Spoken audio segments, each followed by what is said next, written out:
Connecticut's policy on transgender athletes allows them to participate in sports programs consistent with their gender identity. It's something that Dr. Miguel Cardona stood by, but not without some pushback from senators.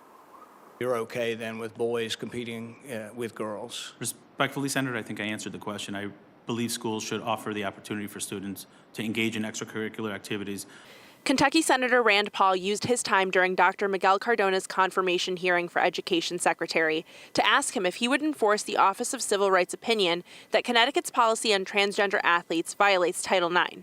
It's critically important that education systems and educators respect the rights of all students, including students who are transgender, and that they are afforded the opportunities that every other student has. I think the fact that you seem to be afraid to answer the question, or you basically do answer the question by saying it's okay without saying it's okay, really is a statement to a real problem we have, and a disconnect between what middle America and what most Americans actually believe. It's not an unfamiliar topic to Cardona, who served as education commissioner in Connecticut when that decision was made.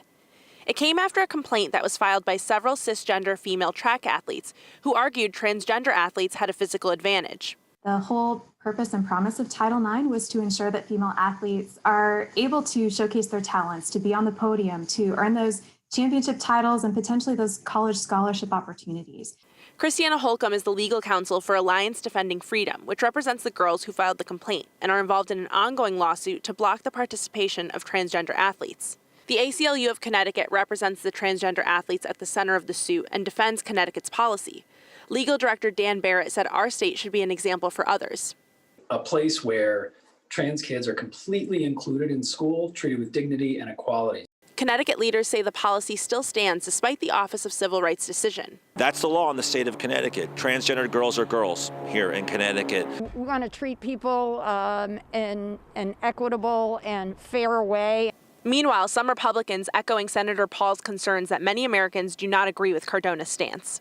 I think boys should be competing with boys and girls should be competing with boys on the athletic field. In Hartford, Gabby Molina, Fox 61 News.